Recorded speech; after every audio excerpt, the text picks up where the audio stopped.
Salut à tous, on se retrouve pour l'épisode 2587 du Zap Image. On commence aujourd'hui en ce vendredi 29 septembre avec des anniversaires. On peut voir tous les joueurs qui fêtent leur anniversaire aujourd'hui comme Jordan Lontomba. L'arrière droit de l'OGC Nice, pour lui c'est 25 ans aujourd'hui. Par exemple, il y a Steve Mounier, l'attaquant de Brest, un Brest leader actuellement de la Ligue 1, il fête aujourd'hui ses 29 ans. On continue, on va parler maintenant de ce qui s'est passé hier soir dans les gros championnats en Europe. Il y avait quelques rencontres en ce jeudi soir. Tout d'abord, l'Atlético Madrid en Espagne jouait du côté de Osasuna et victoire de l'Atlético Madrid 2-0. Riquelme et Antoine Griezmann, les deux buteurs côté Atlético de Madrid. Donc les stats de la partie, donc l'Atlético, très peu de tirs, seulement 5 frappes dans le match, c'est très peu, surtout que Osasuna c'est plus de 13 tirs pour eux. Mais l'Atlético, donc c'est 5 tirs, mais 3 tirs cadrés, 2 buts efficaces. Les colchoneros, on sait que dans le football, il faut être plus efficace que son adversaire. Hier c'est l'Atlético bien évidemment qui les a mis au fond et du coup l'Atlético prend 3 points. L'Atlético souffre parce qu'on peut voir les stats, ils ont souffert, mais enchaîne à Osasuna grâce à notamment Antoine Griezmann qui a été très bon lors de cette rencontre. Et buteur, donc Griezmann est le joueur le plus décisif de la Liga en 2023 depuis le 1er janvier 2023 jusqu'à là, le 29 septembre, c'est le joueur le plus décisif, 13 buts et 11 passes D du côté de la Liga. Donc félicitations à Antoine Griezmann. Toujours du côté de l'Atlético, on va parler de la dernière recrue, César Azpilicueta. Il a été recruté lors du dernier mercato. Donc il a disputé hier son 500e match de sa carrière professionnelle en championnat dans le top 5 européen. Donc il a disputé beaucoup de matchs avec Chelsea, des matchs aussi avec Marseille à l'époque et maintenant quelques matchs avec l'équipe de l'Atlético. 500 matchs pour Azpilicueta, très grand footballeur espagnol. On continue toujours en Liga, il y avait aussi quelques autres rencontres. Le Celta Vigo joue contre Alaves, score final 1 partout entre ces deux équipes. Un bon résultat pour peut-être pour le Celta qui a été complètement dominé et surtout il y a eu 8 tirs, aucune frappe cadrée pour le Celta qui a quand même réussi à marquer un but alors qu'Alaves c'est plus de 21 tirs. 11 tirs cadrés pour Alaves, seulement un but marqué. Il y a eu un énorme gardien de la part du Celta Vigo.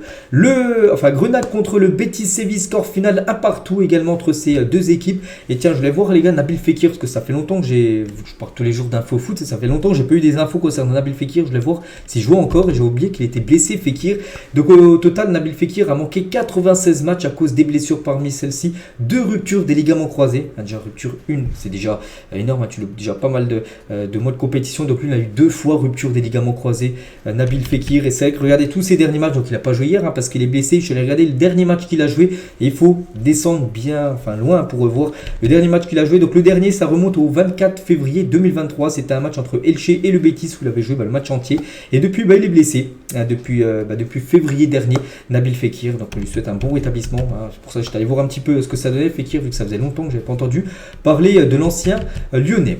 Du coup, on revient sur la Liga et du coup, classement, ça donne quoi après tous les matchs, vu que là c'était les dernières rencontres avec, comme je dis, l'Atlético qui a été joué hier. Donc Gérone toujours en tête devant le Real Madrid, le Barça, Bilbao et l'Atlético à la 5e position. Donc voilà le top 5 actuellement du côté de la Liga. Du côté de la Serie A, on commence avec l'AS Roma qui joue du côté du Renoa et grosse défaite de l'AS Roma. 4-1, ils ont perdu du côté du Renoa. Donc Christense, l'unique buteur côté AS Roma. Donc ça c'est pas du tout une bonne nouvelle pour l'AS Roma de prendre autant de buts et surtout de perdre le match. Donc défaite 4-1 contre Gênes, 16e de Serie A, catastrophe pour eux, et une victoire seulement lors des 6 premiers matchs de championnat. Pas le départ souhaité par l'AS Roma de José Mourinho.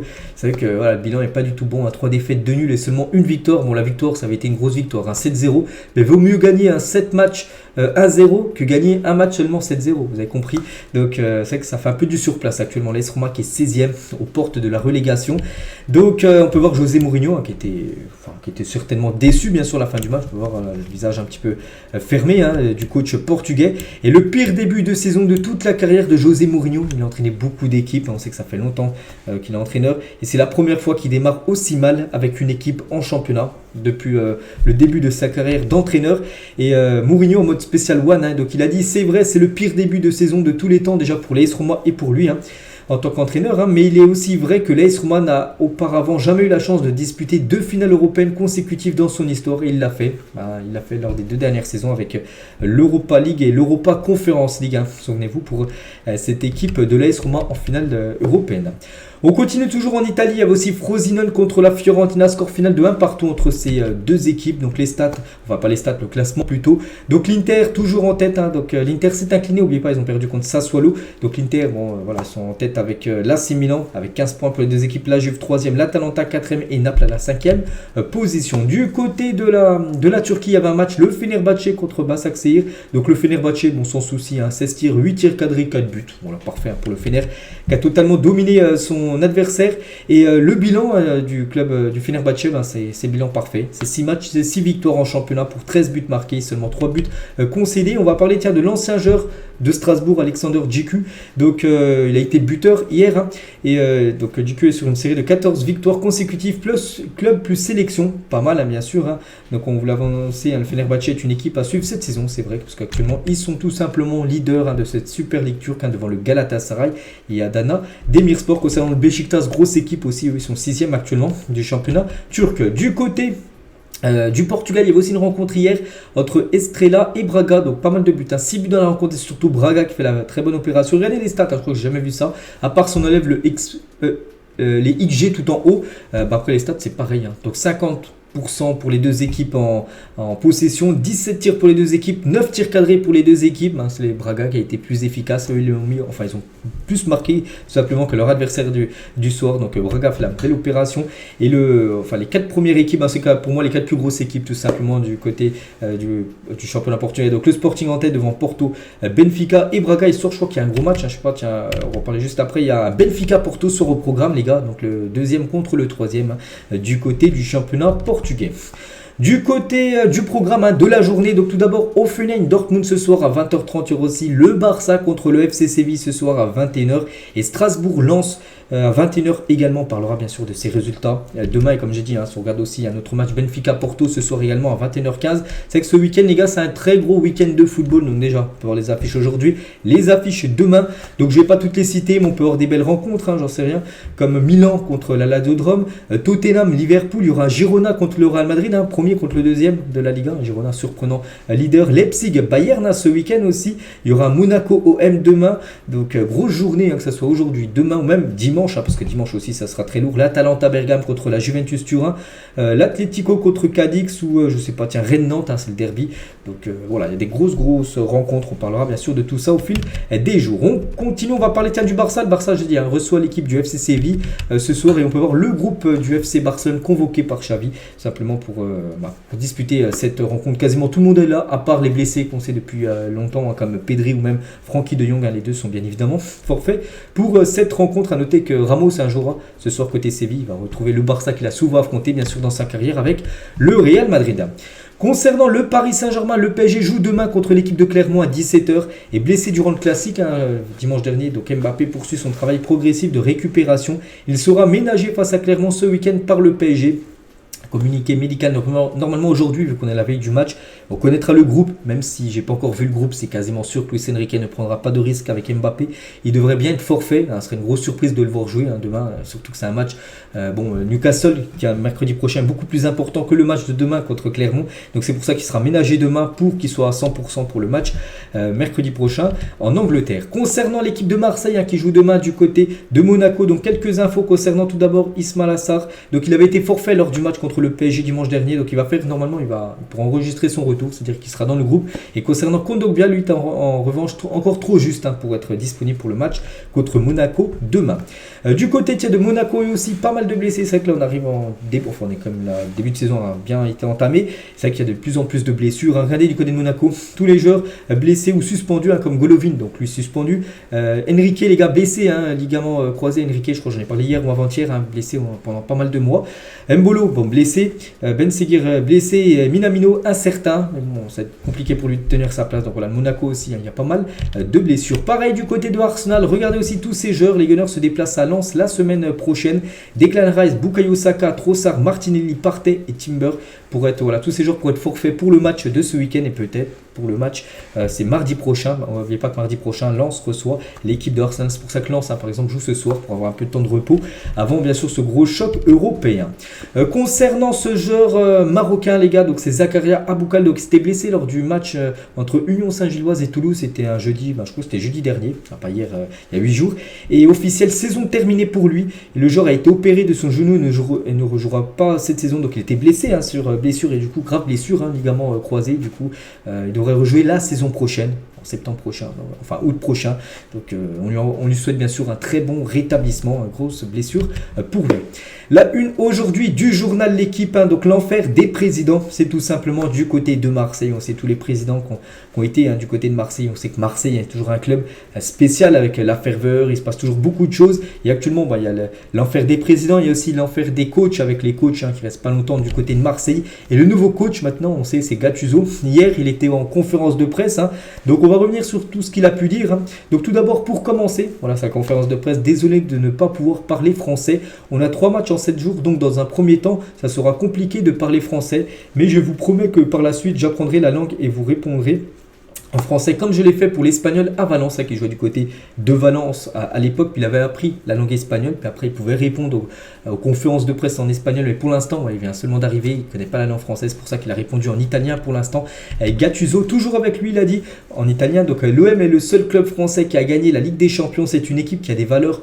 Tout le monde était à disposition pour moi. Je remercie aussi les joueurs. Je sais que l'ambiance est chaude ici, mais ça ne me fait pas peur. Voilà cette ambiance aussi spéciale du côté du Vélodrome. Toujours avec lui sur les objectifs de l'Olympique de Marseille cette saison. Il a dit: pour ce club, il faut jouer l'Europe chaque saison. C'est simple, j'ai une prolongation automatique si on est européen la saison prochaine. Donc je veux être européen, sinon je rentre chez moi. L'objectif, oui, c'est dans les 4 premiers la saison prochaine. N'oubliez pas que la saison prochaine, il y a une place en plus en Ligue des Champions avec le nouveau format de LDC.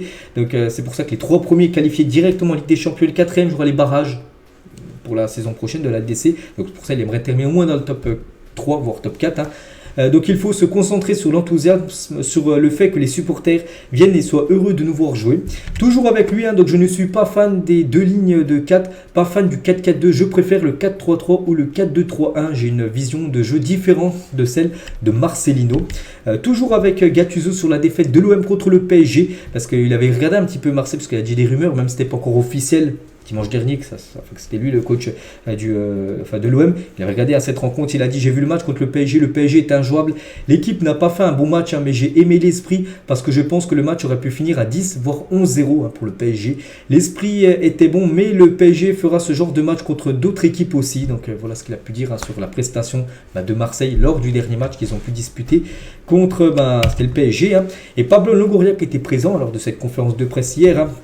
Donc j'ai la confiance sur le fait que Gennaro Gattuso est l'homme de la situation. Il a bien analysé l'équipe. J'ai été impressionné par ses solutions potentielles.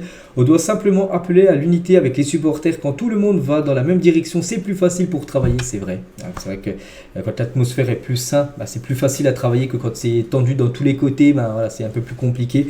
Donc voilà ce qu'a pu dire Pablo Longoria par rapport au nouveau nouveau coach, bien sûr. Gattuso, c'est le nouveau coach. Et un match gagné sur 2, un désir de possession. Donc les expériences de Gattuso comme entraîneur des clubs du Big 5 européen.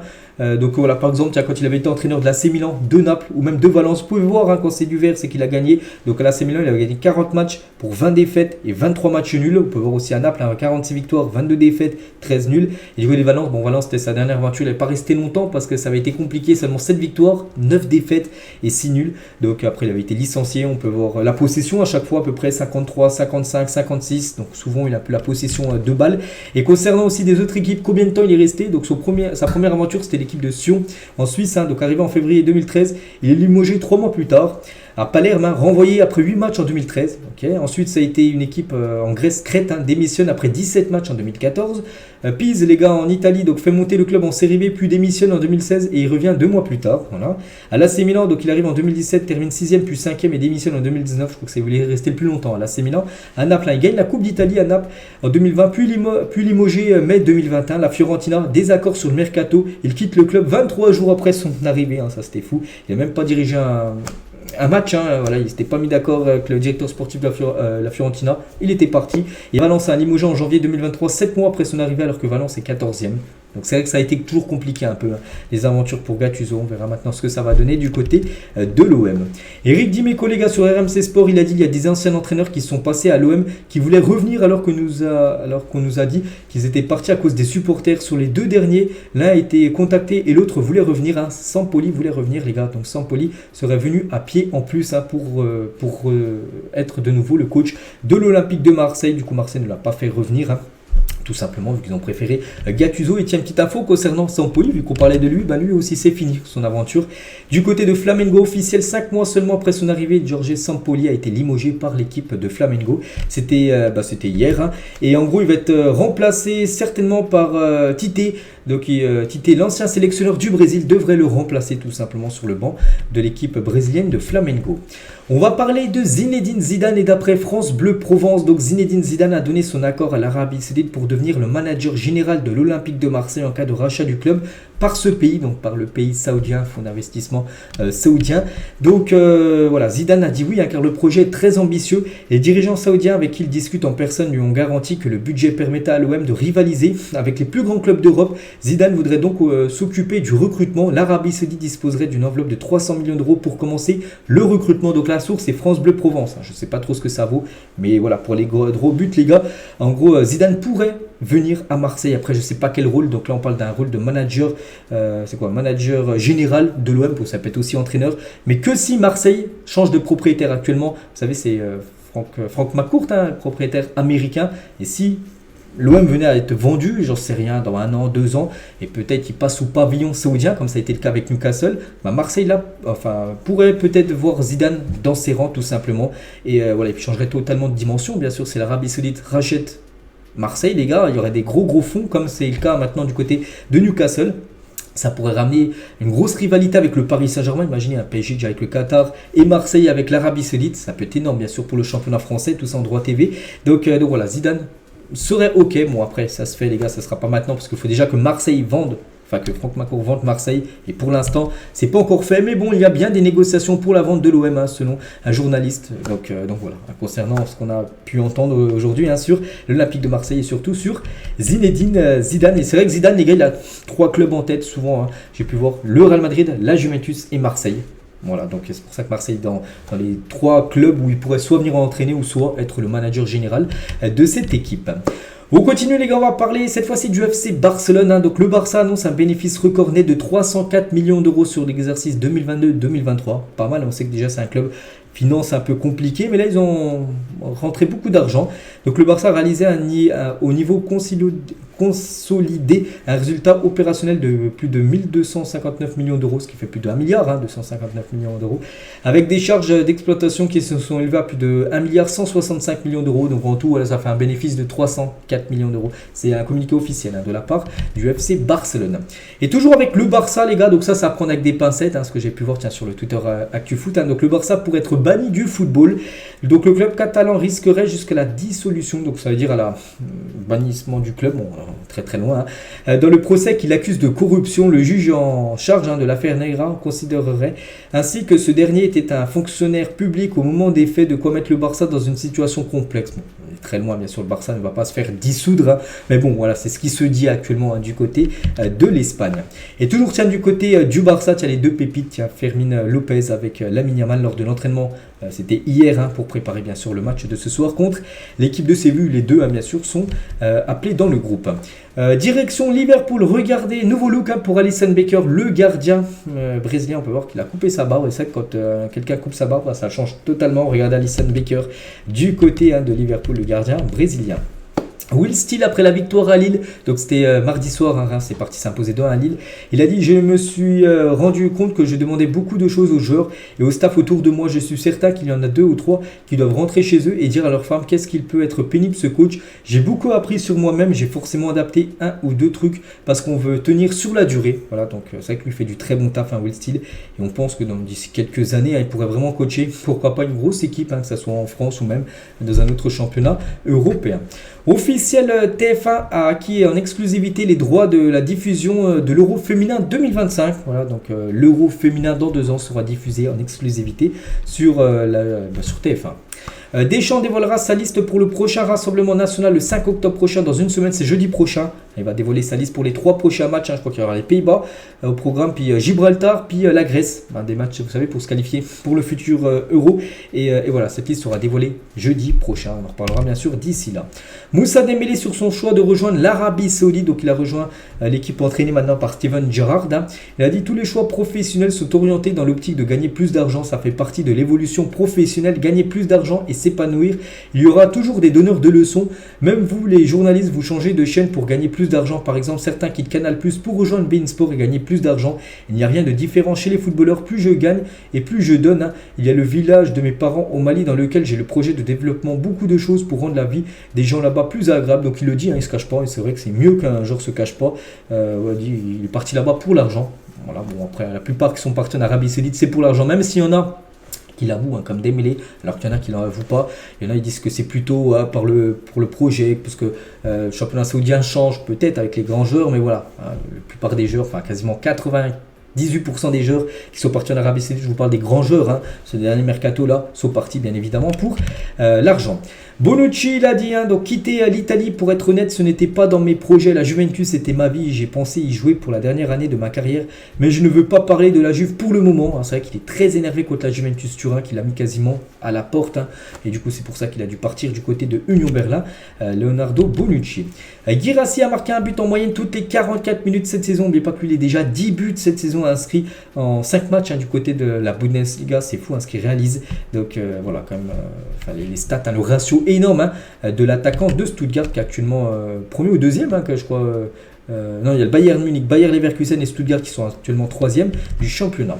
Fait plutôt rare, mais les maillots d'Aston Villa posent problème aux joueurs. Donc les Villains, donc l'équipe d'Aston Villa, ont des soucis avec la gestion de la transpiration de leurs maillots qui deviennent rapidement trempés. Voilà, ils courent un petit peu, au bout de 5 minutes de jeu, ils sont déjà gaugés. Les maillots, ça c'est un problème. Donc les tuniques deviennent plus lourdes et affectent la performance des joueurs. Une source proche des joueurs a témoigné. Les joueurs doivent jouer avec des maillots trempés et c'est un problème qui doit être résolu. Ça ne peut pas durer toute la saison. Au bout de 10 minutes, on dirait qu'ils ont sauté dans une piscine. Voilà, concernant ce maillot de Aston Villa, qui a un petit problème. Voilà, pour mieux, on va dire, s'aérer. Le combattant de MMA, Cédric Doumbé, déclare que Kylian Mbappé assistera à son combat ce week-end. Donc il a dit il y aura Kylian Mbappé, le meilleur footballeur français. La moitié de l'équipe du PSG sera là. Je n'ai pas parlé à Kylian récemment, mais il m'a dit qu'il viendrait avec quelques amis, voilà, pour ce match de MMA ce week-end. Ils vont venir me supporter, ils adorent mon trash talking et mes vidéos sur les réseaux sociaux. Ils sont impatients pour le combat, voilà, de MMA de Cédric Doumbé ce week-end. Donc Mbappé sera bien de la partie. N'oubliez pas qu'en plus Kylian Mbappé ne jouera pas normalement le match contre Clermont. C'est pour ça qu'il pourra assister bien sûr à son match, enfin au match du combattant MMA. Et toujours tiens du côté du PSG pour vous dire que l'ambiance est très bonne, parce que Keylor Navas aurait organisé un barbecue à son domicile avec l'ensemble des joueurs du PSG aujourd'hui. Bon, c'était hier exactement. Donc un groupe qui vit bien et une concurrence qui a l'air saine avec Navas qui ne rechigne pas à fédérer le groupe malgré son statut de numéro 2. C'est vrai que c'est lui Keylor Navas qui a invité tout le monde alors qu'il ne joue pas, on sait, du côté du PSG. Voilà, c'est la doublure de Donnarumma qui colle tous les matchs, donc Navas ne joue pas.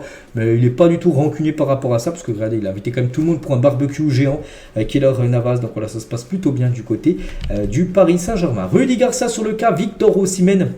Lors du dernier match, où il y avait eu 0-0, c'était il y a quelques jours, je me souviens plus contre qui, et il avait sorti Rudy Garcia, il avait sorti Osimhen un petit peu disjoncté. Donc il a dit à Bologne, voilà, c'était à Bologne.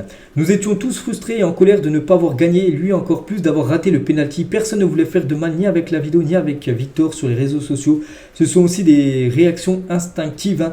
Vous pouvez le comprendre sur les réseaux sociaux, il fait ce qu'il veut, mais je peux vous assurer qu'il adore ce maillot du côté de Naples, même si on sait sur son compte Instagram, il a supprimé beaucoup de photos de lui du côté de Naples, Victor Osimhen. Et le Napoli a publié un communiqué concernant la vidéo TikTok montrant le penalty raté par Osimhen qui avait été partagé par le club.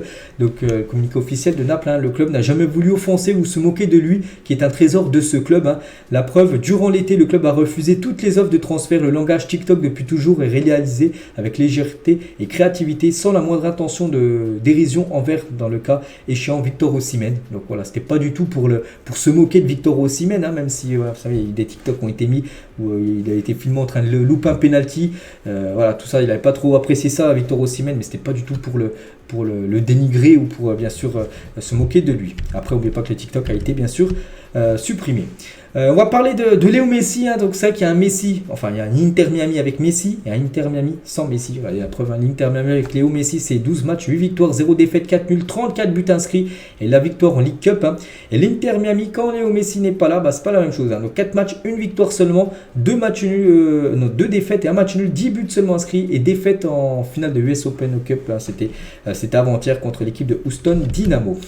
On aurait dû arrêter ce match, donc la ministre des Sports, Amélie Oudéa-Castéra, par rapport au classique, les chants homophobes. Donc elle a dit oui, on aurait dû arrêter ce match. Je pense que c'est protocole d'arrêt des matchs en cas de chants homophobes, en cas d'incitation à la haine, parce qu'il s'agit de ça. Oui, c'est nécessaire en gros d'arrêter les matchs quand ça dégénère, on peut dire, et ça a dégénéré d'après la ministre des Sports. Hein. Et c'est vrai qu'un match aussi aurait pu être arrêté. C'est vrai qu'on parle beaucoup des chants homophobes du côté du match entre le PSG et Marseille, mais il y a eu un petit peu la même chose lors du match entre Lille et Reims. Hein. Un certain nombre d'individus présents dans le stade Pierre-Mauroy, donc c'était mardi soir, ont chanté et les Lensois cédé. Bon, là, vous savez c'est quoi après. Face au stade de Reims, donc les faits se sont déroulés à la 77e minute de jeu alors que Lille était menée de 2 buts. Donc voilà. Voilà, il y a eu aussi des problèmes, on va dire, cette fois-ci du côté du stade de Lille mardi soir. Des nouvelles, tiens, de Papu Gomez, l'ancien joueur de l'Atalanta Bergame ou même du FC Séville. Actuellement, il est libre de tout contrat. Il avait résilié son contrat avec le FC Séville. Il est libre à 35 ans et il pourrait débarquer à Monza. Voilà, d'après Fabrizio Romano. Vu qu'il est libre, il peut s'engager même si c'est un 29 septembre. Donc voilà, concernant le joueur argentin. Xavi Simons sur l'éventualité de rester à Leipzig après son prêt. N'oubliez pas qu'il est prêté jusqu'au 30 juin 2024 sans option d'achat. Mais dit on ne peut rien prédire dans le football. Personne ne sait ce qui va se passer dans quelques mois. Je me sens déjà chez moi. Je veux réussir et laisser ma marque, on va dire, dans ce club de RB Leipzig. Donc, on verra ça va être quoi le futur de Xavi Simons. Ce serait dommage que le PSG, bien sûr, le fasse pas revenir. Bon, le PSG, je pense, va vouloir le faire revenir. Après, si le joueur lui souhaite rester là-bas, on va peut-être trouver un terrain d'entente. Le club de Saint-Pauli, donc un club de 2e division de Bundesliga, annonce qu'il ferme définitivement les portes de son centre de formation aux agents de joueurs. Hein. Le club allemand entend se placer contre la capitalisation du football des jeunes. Hein. Le directeur du centre de formation du club, Benjamin Liedtke, a déclaré qu'il s'agit de mettre l'accent sur l'environnement personnel des joueurs dans le football des jeunes et non sur les agences et le marché. Quand il s'agit de développement sportif, il faudra maintenant s'adresser directement aux familles et aux joueurs. Hein. Il ne devrait y avoir personne entre les deux. Voilà, donc voilà. Ce qui se passe maintenant du côté de cette équipe allemande. On va parler de l'ambiance incroyable cette nuit à la Bombonera entre le Boca Junior et Palmeiras. Quelques photos, c'était très très chaud les gars. Lors de cette rencontre, bien sûr, du côté de la Bombonera, du côté de l'Argentine. Hein. Et ça a dégénéré, les gars, à la fin du match. Hallucinante scène de racisme cette nuit en Argentine. Quelques supporters de Boca Juniors ont commis des actes racistes envers ceux de Palmeiras lors de ce match, je vous dis, qui s'est joué dans la nuit. Là. Donc des slogans numériques sur leur téléphone où il y a inscrit le mot macaque. On peut voir voilà, des supporters de Boca tout en bas. Et là, tout au-dessus, c'est les supporters de Palmeiras qui sont en train de filmer. Et un supporter, il a mis sur son téléphone, en gros, macaque. Donc, voilà, encore un idiot total. Hein, donc voilà ce qui s'est passé dans la nuit dernière du côté de l'Argentine. On revient 19 ans jour pour jour en arrière, c'était un 29 septembre et le légendaire Wayne Rooney, alors âgé de 18 ans, marquait un triplé pour ses débuts, c'était son premier match en Ligue des Champions, premier match pour lui avec Manchester et marquait un triplé pour son premier match de Ligue des Champions, c'était il y a 19 ans, jour pour jour. Un proche de Fabio Grosso, il passe toutes ses journées au centre d'entraînement, il étudie tout, regarde tout, il est du matin au soir au club, il n'a même pas le temps de donner un coup de fil à l'extérieur, hein, tellement qu'il bosse Fabio Grosso, donc maintenant il faut que ça se ressente niveau performance pour l'Olympique Lyonnais qui joue je sais plus, ils jouent Lyon ce week-end, j'ai plus leur match en tête. Donc voilà, concernant Fabio Grosso. Robert Pires sur les incidents du côté de l'Olympique de Marseille, il a dit ce que je ne comprends pas, c'est pourquoi les supporters ont décidé de faire ça maintenant. À mon époque, ils avaient mis le feu en décembre, mais là, après seulement 5 journées, on sait que c'est parti en cacahuète. C'est pour ça que l'entraîneur a démissionné tout ça. Donc lui, il ne comprend pas pourquoi ça a été aussi tôt dans la saison, parce que voilà, Marseille, c'était pas non plus les performances à part la non-qualification Ligue des Champions, sinon au championnat, c'était pas non plus une catastrophe. Mais bon, on sait que le coach a déjà été changé. La Fédération néerlandaise de football n'a toujours pas distribué les 380 000 euros qu'elle a prétendu collecter pour les travailleurs migrants du Qatar en vendant aux enchères les maillots portés par leur sélection lors de la Coupe du Monde de l'année dernière au Qatar. Donc elle versera bien un montant à une association, mais cette somme a fondu pour être quasiment divisée par deux. Aujourd'hui environ 220 000 euros, alors qu'à la base c'était plus de 380 000 euros qu'ils auraient dû donner à l'association. La Fédé néerlandaise annonce que le processus a pris du retard et que ce montant a été amputé en raison des coûts de fonctionnement de cette mise aux enchères, facturé 100 euros par maillot, des taxes ainsi qu'à cause du lavage des maillots. Bon, lavage des maillots pour plus de 140 000 euros. Je sais pas, il lave avec quoi les maillots, avec de l'or, j'en sais rien. Donc voilà, concernant la fédé néerlandaise. Claude Makelele quitte officiellement son poste de conseiller technique auprès des jeunes de Chelsea. Voilà, c'est fini pour lui. Son rôle de mentor, on peut dire, du côté de Chelsea pour Makelele. Le talent, une image. Bon là, oui, talent. Donc Ricardo Kaka, Ronaldo R9, Ronaldinho et celui à gauche, je ne peux pas vous dire, celui qui est entre Ronaldinho et mon visage, je ne sais pas qui c'est. Les conclusions de l'expertise psychiatrique réalisée sur Aminata Diallo dans le cadre de l'enquête sur l'agression de Keira Amraoui. Souvenez-vous, cette histoire qu'on a beaucoup parlé là ces derniers mois. Donc un sujet indéniable, intelligent et doté de ressources adaptatives, un trouble de la personnalité avec des failles narcissiques patentes, des perturbations identitaires et une indétermination dans son orientation sexuelle. Violente dispute avec un tuteur, avec un élève de 3e lorsque Diallo venait d'intégrer l'internat de Lyon et agression au couteau sur sa sœur aînée. Voilà en gros ce qui a été la conclusion en gros de l'expertise psychiatrique qui avait été faite sur l'ancienne joueuse du Paris Saint-Germain. Le classement des meilleurs buteurs dénommés au Ballon d'Or lors de la saison 2022-2023. Le premier, c'est Haaland, 56 buts les gars. Donc un ratio de 0,98, 57 matchs, 56 buts. Mbappé, c'est 54 buts en 58 matchs. On peut voir Harry Kane aussi, Léo Messi ou même Robert Lewandowski. Sur mon compte Twitter, les gars, pour ceux qui me suivent là depuis quelques jours, je retourne sur mes anciens, je compte pif. Par exemple, je marque un numéro pif et je regarde des photos à l'époque. Par exemple, ça date du 6 février 2018, c'est le Zedi 386. Bon, c'était il y a pas mal de temps.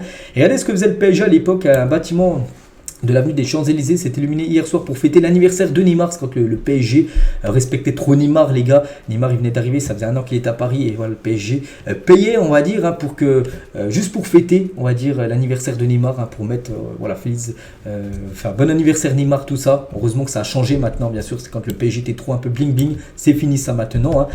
Par exemple, Marco Asensio en 2017, ce que j'ai retrouvé aussi. Donc, si on zoome un petit peu, combien le PSG devrait payer pour vous faire quitter le Real Madrid? Merci, mais non, il avait dit ça le 19 août 2017, Marco Asensio, alors que maintenant, bon, il n'a rien payé, même le PSG n'a rien payé vu qu'il est venu gratuitement du côté du Paris Saint-Germain. Donc voilà, de temps en temps, je vous montrerai des anecdotes il y a quelques années et quelques années plus tard, si ça a été véridique ou non. On va parler de David Guillon sur la sellette, c'est tout simplement le coach de Bordeaux. Les dirigeants des Girondins de Bordeaux commenceraient à douter du fait que David Guillon soit toujours l'homme de la situation pour mener Bordeaux vers la montée en Ligue 1. Les résultats dans un futur proche pourraient être décisifs quant à l'avenir du technicien. Le dernier match a été 0-0, je crois, je sais plus, c'était à Guingamp qu'ils ont joué. Il va falloir gagner parce que s'il n'y a pas les résultats, il pourrait se faire licencier très prochainement. On va parler d'une équipe où eux, ça va plutôt bien, c'est Laval. Donc le Stade Lavallois est actuellement premier de Ligue 2 avec 19 points en 8 matchs alors qu'ils avaient fini à la 15e place la saison dernière. Est-ce qu'ils pourront monter en Ligue 1? Bon, on est encore très loin. N'oubliez pas que la dernière fois, ils avaient joué en Ligue 1. C'était il y a plus de 34 ans. Ce serait énorme pour eux de retrouver l'élite du côté du championnat français. Jamal Musiala, la première ligue est déjà la ligue la plus forte et la plus attractive au monde à l'heure actuelle. Mais je me sens à l'aise ici. Mais on ne sait jamais ce qui se passera dans quelques années. Donc voilà ce qu'a pu dire tout simplement Jamal Musiala. Donc actuellement, c'est un joueur, vous savez, de l'Allemagne, du Bayern. Mais il se dit, pourquoi pas un jour évoluer du côté du championnat anglais. Une autre pépite du côté de l'Allemagne, c'est Florian Wirtz. N'oubliez pas qu'il a eu une grave blessure, opération des ligaments croisés, donc il avait loupé pas mal de mois de compétition. Donc la pépite allemande Florian Wirtz culmine déjà à 3 buts et 3 passes D en 7 matchs cette saison parce qu'il est revenu de blessure. Déjà des très belles stats pour lui, 3 buts et 3 passes D en 7 matchs seulement avec le Bayer Leverkusen qui est actuellement leader avec le Bayern de Munich. La fédération ukrainienne de football annonce qu'elle boycottera les compétitions de jeunes auxquelles participeront les sélections russes. Donc pour rappel, je l'avais dit en plus, je crois que c'était avant-hier. Donc l'UEFA a annoncé avant-hier la réintégration des sélections féminines et masculines U17 russes, pas les équipes pro, tout ça, ni les clubs, mais les U17 filles et garçons pourront jouer les compétitions UEFA et du coup la fédération ukrainienne elle a dit qu'elle boycottera toutes les compétitions où une équipe russe évoluera parce qu'on sait le conflit entre la Russie et l'Ukraine. N'oubliez pas qu'aujourd'hui c'est le jour officiellement de la sortie du jeu de eSport FC 24, c'est le 29 septembre. On est le 29 septembre, donc je pense que les amateurs de football, vous avez déjà acheté votre jeu. Et on va juste parler les gars pour finir avec ça.